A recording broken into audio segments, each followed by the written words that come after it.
First question is find the angle between these two lines. These lines are in vector form. आपको vector form में equation given है, आपने angle निकालना है. Question number 1, solution 1A. The given lines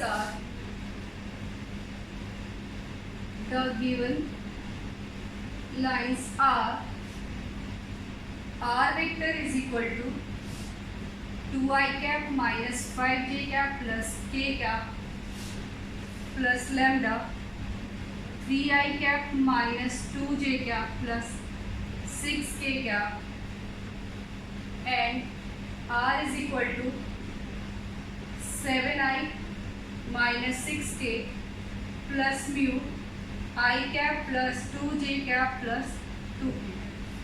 Now we have to find the angle between these two lines. These lines are in the vector form. Then what will be the formula? As we know that cos of theta is equal to, in vector form, b1 b2 divided by b1 का magnitude b2 का magnitude. What is b1 and b2? Lambda और mu के साथ जो भी आपका vector form होगा, this is b1 vector and this is b2 vector. From equation 1, b1 vector is equal to 3i cap minus 2j cap plus 6k cap. b1 और b2 vector हमेशा आपकी लैम्डा म्यू या किसी भी scalar के साथ जो भी आपका वेक्टर गिवन होगा वो आपका b वेक्टर होता है. तो यहाँ से b1 की वैल्यू कितनी आ गई? 3i cap minus 2j cap plus 6k cap. From equation 2, b2 is equal to I cap plus 2j cap plus 2k cap. Now what we need? b1 dot b2. b1 dot b2 is 3i cap minus 2j cap plus 6k cap dot I cap plus 2j cap plus 2k cap. So 3i dot I is 1, 3 minus 4 plus 12. ये कितना मिलेगा? 12 plus 3 is 15. 15 minus 4 is 11. This is 11. 3i dot I, this is 3 minus 2 into 2 minus 4. 6 into 2 12. 12 plus 3 is 15. 15 minus 4 is 11. Magnitude of b1 is under root of 3 का square plus minus 2 का square plus 6 का square. This is 9 plus 4 plus 36, which is equal to under root 49, which is 7. The value of under root 47 is 7. Next, magnitude of b2. Magnitude of b2 is 1 का square plus 2 का square plus 2 का square. 2 into 2 का square is 4. 4 plus 4 8 plus 1 9. Root 9 is equal to 3. Root 9 is equal to 3. From equation 3, putting these values in equation 3. From equation 3, we have cos of theta is equal to magnitude of b1 dot b2. The value of b1 dot b2 is 11. The value of b1 dot b2 is 11. 11 divided by b1 का magnitude is 7 और b2 का magnitude is 3. This is cos of theta is equal to 11 by 21. Cos of theta is equal to 11 by 21. If we want only theta, then the value of theta is cos inverse 11 by 21. Cos inverse 11 by 21. तो इससे पहले हमने क्या किया था बच्चों? Different form से हमने एंगल निकाला था. एक फॉर्म हमारे पास थी कि अगर लाइन वेक्टर फॉर्म में गिवन है तो फॉर्मूला क्या निकल के आएगा? cos of theta is equal to b1 dot b2 divided by b1 का मैग्नीट्यूड b2 का मैग्नीट्यूड. b1 कैसे बनाते हैं, b2 कैसे बनाते हैं, कैसे इनका डॉट प्रोडक्ट निकलता है, मैग्नीट्यूड निकालना है, वो सब निकालने के बाद हमने इसको क्या किया, फॉर्मूले में अप्लाई कर दिया। This is solution of question number 1 A part. Next question number 2। Question number, अब आपको जो इक्वेशंस गिवन है वो किस फॉर्म में गिवन है? कार्टेशियन फॉर्म की। यहाँ आपके पास इक्वेशन थी वेक्टर फॉर्म में, यहाँ आपके पास इक्वेशन है कार्टेशियन फॉर्म में। तो हम कौन सा फॉर्मूला अप्लाई करेंगे for question first B part? These are the equation in Cartesian form. Equation हमारे पास किस फॉर्म में है? कार्टेशियन फॉर्म में है। तो कार्टेशियन फॉर्म के लिए हम फॉर्मूला क्या यूज करते थे? Solution of question 1 B part. Given lines are x by 2 is equal to y by 2 is equal to z by 1। First equation x minus 4 x minus 5 divided by 4 y minus 2 divided by 1 z minus 3। if the equations are in Cartesian form, अगर equation Cartesian form में है तो हमारे पास formula है as we know that cos of theta is equal to a1 a2 plus b1 b2 plus c1 c2 divided by a1 का square plus b1 का square plus c1 का square, a2 का स्क्वायर प्लस b2 का square plus c2 का square. तो a1 a2 b1 b2 c1 c2 क्या है? These are the direction ratios. वो हमें कहाँ से मिलती है? This this this this this. अब बेटा जब भी आप कार्टेशियन फॉर्म की बात करते हैं और आपको डायरेक्शन रेशियोज चाहिए तो चेक करो आपकी जो इक्वेशन है वो क्या होनी चाहिए? स्टैंडर्ड फॉर्म में होनी चाहिए। स्टैंडर्ड फॉर्म क्या होती है? x minus x1 divided by a, y minus y1 divided by b, z minus z1 divided by c। x minus x1 divided by a, z minus z1 divided by b, sorry y minus y1 divided by b, z minus z1 divided by c। If the equation is in this form mean standard form, तभी आपको direction ratios क्या मिलेंगे? A B C. अगर ये आपका standard form में नहीं है तो हम उसे कन्वर्ट करेंगे, ये हम नेक्स्ट क्वेश्चन में देखेंगे। तो यहाँ से अगर हम कंपेयर करें तो फ्रॉम इक्वेशन 1, इसको हमने नाम दे दिया इक्वेशन 3, फ्रॉम इक्वेशन 1 तो a1 क्या है? a1 is 2, b1 is 2 and c1 is 1। These are a1 b1 c1।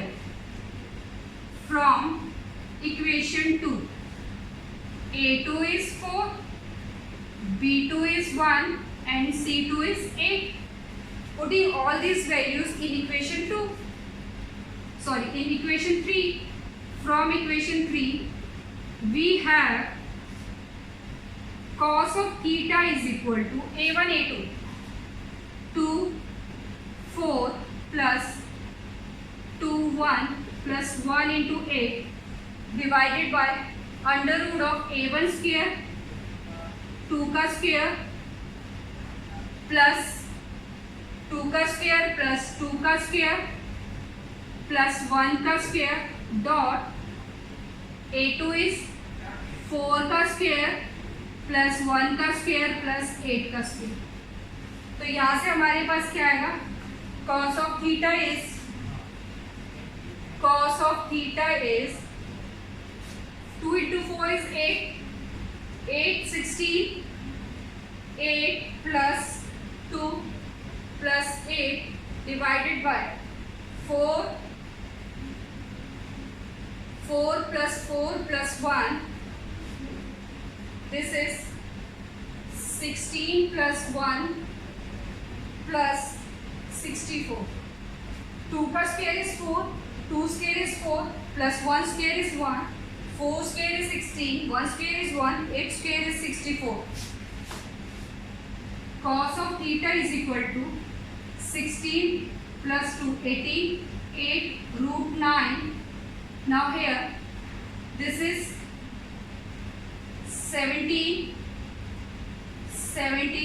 this is under root 18 1, this is 81, this is 9। cos of theta is equal to 18 3, this is 9 into 9. Under root 81 is the square root of 9. 3 9. Cos theta is equal to 2 by 3. Cos theta is equal to 2 by 3. Theta is equal to cos inverse 2 by 3. Next question is, we have to find the value of P such that these two lines are at right angle. Means ये दोनों जो lines हैं वो आपकी perpendicular है. उस case में हमें P की वैल्यू फाइंड आउट करनी है. We have two lines, 1 minus x divided by 3, 7y minus 14 divided by P, z minus 3 divided by 2. अब बच्चों इन इक्वेशंस को देखो. ये इक्वेशंस आपकी नॉर्मल जो स्टैंडर्ड फॉर्म होती है उसमें नहीं है. स्टैंडर्ड फॉर्म क्या होती है? बाय कंपेयरिंग विद, बाय, अगर हम ये देखें ये आपकी स्टैंडर्ड फॉर्म में नहीं है. स्टैंडर्ड फॉर्म क्या होता है? Standard form is x minus x1 divided by a, y minus y1 divided by b, z minus z1 by c. That is, these given equations are not in standard form, so we have to convert these into standard form. तो standard form में क्या होता है आपका? x जो है, the coefficient of x is always 1. Coefficient of x क्या है आपका? 1 होना चाहिए. But here coefficient of x is -1. To convert these into standard form first. Now from equation 1 क्या होगा हमारे पास? माइनस कॉमन निकालो, x minus 1 divided by 3. Here coefficient of y is 7. Taking 7 as common, y minus 14 by 7 divided by 2p.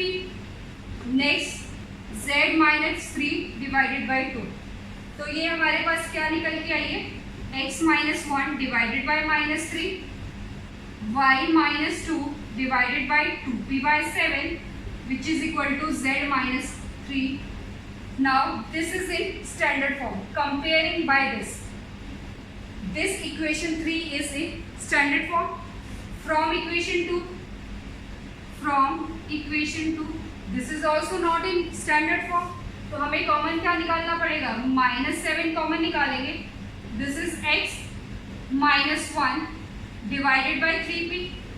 Minus, आपने क्या करना है? x y z की coefficient को 1 बनाना है. तो x का कोफिशिएंट क्या है आपका? -7. इसको 1 बनाने के लिए -7 बाहर निकाला. x -1 divided by 3p. ये आपका है ही स्टैंडर्ड फॉर्म में. नेक्स्ट माइनस कॉमन निकाला. This is z -6 divided by 5. तो इसको हम लिख सकते हैं x -1 minus 3p divided by 7 is equal to y minus 5 divided by 1, z minus 6 divided by -5. This is also in which form? Standard form. Now the question is, we have to find value of p if these two lines are at right angle. Means L1 and L2 are right angle. L1, L2. The lines L1 and L2 are right angle. Given है L1 and L2 are at right angle, which implies A1 A2 plus B1 B2 plus C1 C2 is equal to 0. अगर दो lines आपकी perpendicular, right angle का मतलब क्या हुआ कि उन दोनों के बीच का एंगल क्या है? 90 है. It means A1 A2 plus B1 B2 plus C1 C2 क्या होगा? 0. तो A1 की वैल्यू कितनी है हमारे पास? From equation 3 A1 is, this is equation 4. From equation 3 this is 4, this is 5. From equation 3 A1 is -3, B1 is 2p by 7 and C1 is 2. From equation 4, A1 is -3p by 7, B1 is 1 and A2 is -3p by 7, B2 is 1, C2 is -5. Now from equation 5, putting the values of A1, A2, B1, B2, C1, C2 in 5, we have -3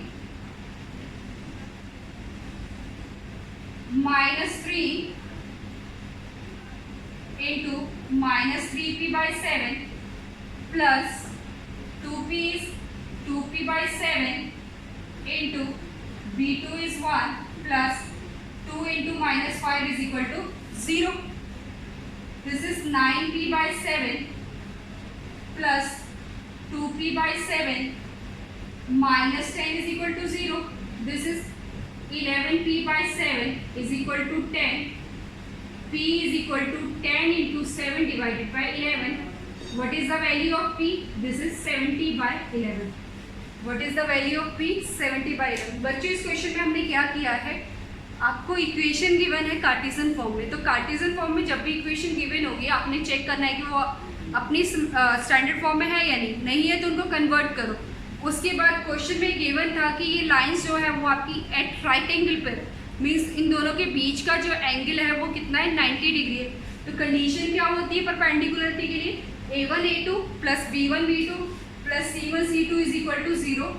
इस condition में हमने values निकाली है A1 B1 C1 A1 B1 A2 B2 C2 जो भी है आपका, ये सारे क्या होते हैं, डायरेक्शन रेशियोज होते हैं। ठीक है, last question is show that these lines are perpendicular to each other, means L1 and L2 lines आपको परपेंडिकुलर प्रूव कर दी। तो परपेंडिकुलर कब होता है, जब A1 A2 plus B1 B2 plus C1 C2 क्या हो आपका 0 के इक्वल हो।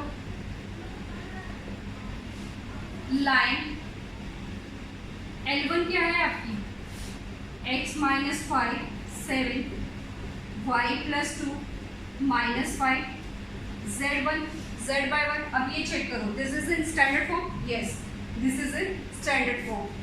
Here A1 is equal to 7, B1 is equal to -5, C1 is equal to 1. Next line L2, line L2 क्या है आपकी, हम इसको लिख सकते हैं x minus 0 by 1, y minus 0 by 2, z minus 0 by 3। Check is this in standard form और not, yes this is in standard form. Here A2 is equal to 1, B2 is equal to 2 and Z2 A, B, C and C2 is equal to 3. According to given condition, line according to given condition, हमें condition क्या prove करनी है, हमें prove करना है कि lines क्या है हमारी परपेंडिकुलर। तो चेक कर लेते हैं इनका जो सम ऑफ देयर डॉट प्रोडक्ट क्या आता है, 0 आता है या नहीं आता।